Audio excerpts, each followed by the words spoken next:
Well, hey friends and neighbors, this is Chuck out at Sheraton Park Farms. Welcome back to the farm. So the shop, dirty, dingy, dark, disorganized, any other D that you can think of. We're going to start working on this. We got a lot of things that we need to do in here to get this organized, get a proper shop so that we've got an area, a place to work on projects and get things done. I've got a cabinet, just an old surplus cabinet that we got from State Surplus. We're going to see if we can get that mounted on the wall today. I'm not a carpenter. I'm not a construction guy. That's just not one of my strong suits, but something I'm trying to learn, something that we're going to learn about together. So hang out with us for a little bit. Let's see if we can get this cabinet mounted. We're going to build the first fire of the year. Sophie's been asking for one. Ain't you, girl? Sophie's been asking for one. But it's fall of the year. The leaves are turning. The mountain's beautiful back here in front of the house. I'll turn the camera around and show you all what things are looking like. But hang out with us for a little bit. Let's see if we can mount a cabinet without taking off a finger, drilling a hole in a hand, or otherwise bringing the blood somehow.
All right, so this is one of the areas that I've been working on probably for 2 or 3 days, just a couple hours every day. And I'm really bad about organizing, cleaning, straightening, throwing things away. I look at something and I think, well, I might need that in the future. I might be able to use this for something or that kind of thing. And then it ends up in a box or a drawer and it's there forever and it never gets used. Y'all know what I'm talking about. But one of the problems that I've been wanting to solve is whenever I need the jack stands, or my air compressor, it's always been somewhere back over here buried under a bunch of crap. Well, this area right here had hand tools and four-wheeler ramps and hose and just all kinds of junks, ladders that was just clogging all this up. So I moved all that out and got things a little bit more organized. Everything needs a place, and there needs to be a place for everything. So I've got my jack and my jack stands over here. I've got my air compressor. I've got an idea on that. There's something else I think I want to do with that. The creeper to be able to roll up and under the vehicle whenever we're working on something, changing oil or something like that.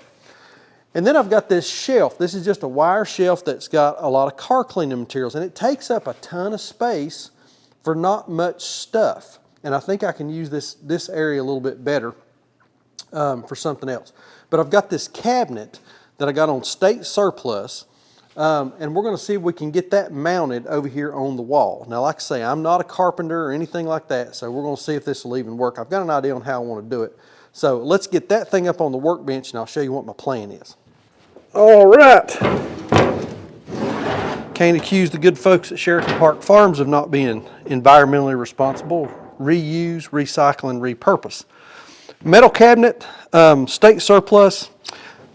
Got 2 doors, got a door on each side, door here, and then we've got a door here. So we're going to have to mount on one of the doors, and I've got an idea on how to do that. But I think we're going to end up leaving this side to the front, and we will mount this side against the wall. So got an idea. Let's see if we can put this together. Okay, this is where it gets dicey. Sandra is actually out of town and has been out of town for a little while, but she is on her way back. She'll be home this evening. So my instruction before she left was, don't get hurt. I don't know if y'all remember last time, so she's on a trip with her mother and her sister, And the last time she took one of those trips, they went to Boston, and I had just dropped her off at the airport, came home, and was feeding pigs. Had some small pigs that were trying to eat, and with the big pigs, one of the big pigs pushed one of the small pigs out of the way. I, in a fit of rage, hit that pig on the head with a bucket, came back, hit me on the face, and broke my nose, and I had to have surgery while she was on the trip. Luckily, so far, so good. But, like I say, this is where it's getting dicey. All right, let's see if we can stand this thing up. All right, we're doing this on a budget, so I've got a scrap piece of 2x4 pressure treated that was laying over here in the corner of the shop. So what we're going to do is we're going to cut a French cleat, and I'll show you how that works here in a minute, if you don't already know. But we're going to cut on a 30-degree angle, and I want to keep plenty of material on both sides of this, because there will eventually be quite a bit of weight on it. And it's going to be pretty strong anyway, but we want to keep as much weight on both sides of this as we can. So got our push stick here, safety first, because we don't need a trip to the ER. All right, here we go.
So I laid my cleat on the cabinet, and I marked, put my cleat where I want it, and then I marked where the holes are at on top. Now I've got to transcribe that down here onto the front and get the depth correct on all of them so that they match up and we keep it nice and level.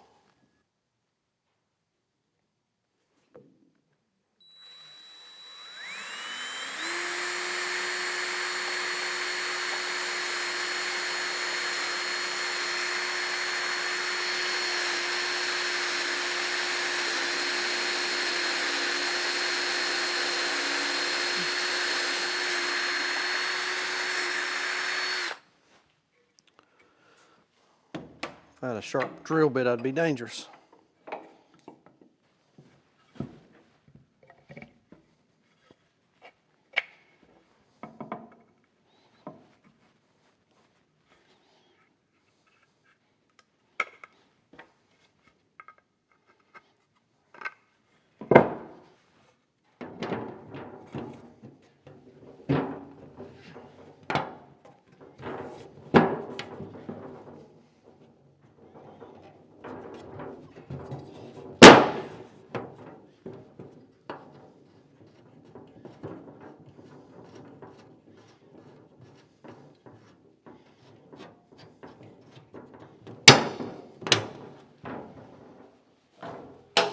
All right.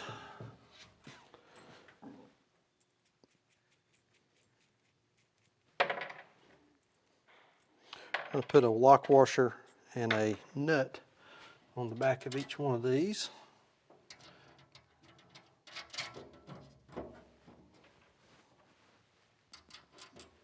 So I did sink my bolts flush, since this is going to be sitting against the wall, so that we didn't get it sitting out proud away from the wall itself. All right, this is the kind of construction that I like. No figuring, well, not much figuring. So that cabinet is 30 inches tall overall, so we want to figure out where we kind of want the top and the bottom, and we want to set it Not too high that we can't get into it, but not too low that it's in the way, and we've still got access to some of this floor space underneath. So I set that cleat about 10 inches from the top. And I think that right there is probably going to be pretty good. So the nice thing about this French cleat system is if you put it up and you don't like it, it's super easy to move. So I think we're going to put it there. Now, we're just going to need to attach this to the wall. You think 5 3-inch deck screws will be enough? I'll probably do it. Get a level. Okay, let's put this center screw in and then we'll level it up.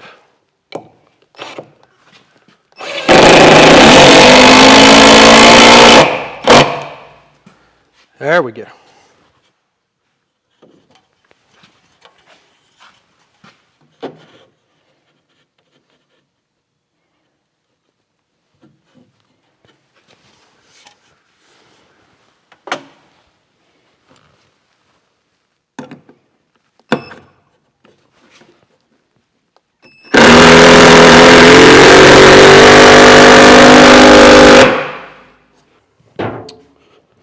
All right, y'all. Moment of truth. Son of a gun, I put it on there backwards.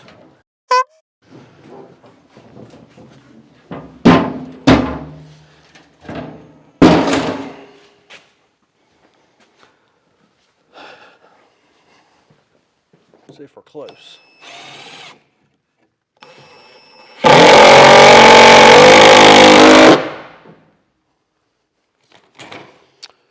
Level, level, level. I want to do them a level.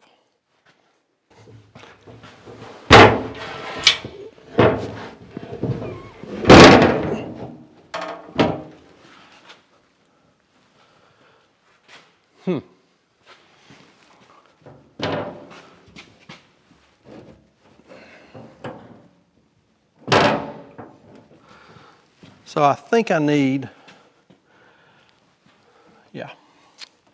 I think I'm going to need to put a couple of spacers at the bottom of that. But I mean, so the height is about right. It leans forward is the thing. It's leaning out this way. I need to put a spacer behind it so that it will sit more like that. Okay, I just mounted a 2x4 right there underneath to cause that to sit out just a little bit. Now let's get it back up here.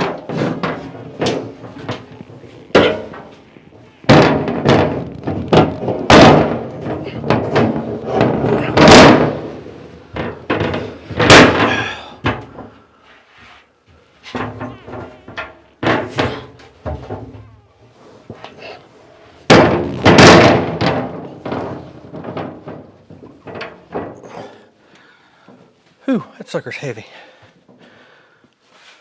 All right, so mounting that 2x4 at the bottom made that a lot more stable. It doesn't lean forward. The door actually works a little bit better. So I think we're in good shape. Next thing I'm going to need to do is build a couple of shelves or figure out how to mount a couple of shelves in here. So we'll think on that, figure out the best way to make that work. All right, glad to get that cabinet mounted. I think I now can get rid of that wire shelving that's got those cleaning supplies on it and get that out of the way. I've got a rolling toolbox that I may move over there. We may do something with it, maybe some air tools or something like that. You know, things that you would need whenever you first walk in the shop. So you don't have to come over here and get in the big toolbox. Really nice to have this building. This is I think it's about a 60 by 40 enclosed building. I've not had a place that I could get inside and work when the weather was bad and cold and at night in a long, long time. And I've not done a good job of setting this place up so that it's functional and organized and you have spaces, places for things and places to do things. Instead, you just kind of get spread out all over everywhere. And you know, I watch guys like Nathan from Out of the Woods and Evan from Country View Acres that have kind of worked on their shops and built their shops out and have got these nice workspaces that they can go and get things done. And it really helps us with the efficiency of the farm. You know, if we need to work on a chicken tractor, we can bring a chicken tractor in here and we'll have a space to work on it and not have to be pushing stuff out of the way, looking for tools and trying to find things. You know, if I need to change the oil in the truck, you know, I can pull the truck in here and do it, and I've got things organized where I can get to them, like the jack. You know, before I would have to go dig the jack out from under some table and throw a bunch of crap out of the way to be able to get to it. So I think this will be a fun series. It's something to do over the winter. We're not going to have quite as much to do outside. So I thought this would be a fun thing to start and just kind of see where it goes. Lights, I've got some lights coming. This building's got 4 8-foot fluorescents. Only 2 of those work, and in the wintertime when it's cold, the other 2 won't even hardly warm up enough to come on. So that's going to be huge, just to be able to get some light in this place. So hope you enjoy this. I know it's not pigs, chickens, or cows or anything like this, but like I said, you know, when we've done the sawmilling video, this is what's going on. This is what's happening on our place, and hope that there's something in here that you enjoy watching and that you find meaningful and inspiring. Because again, like I said, you know, if nothing else, I hope that we inspire you to do something on your property, whether it's get animals, buy a sawmill, work on your shop, take on a project, whatever that may be. So, like we always say, please keep us in your prayers. May God bless you and your families, and we'll see you on the next video.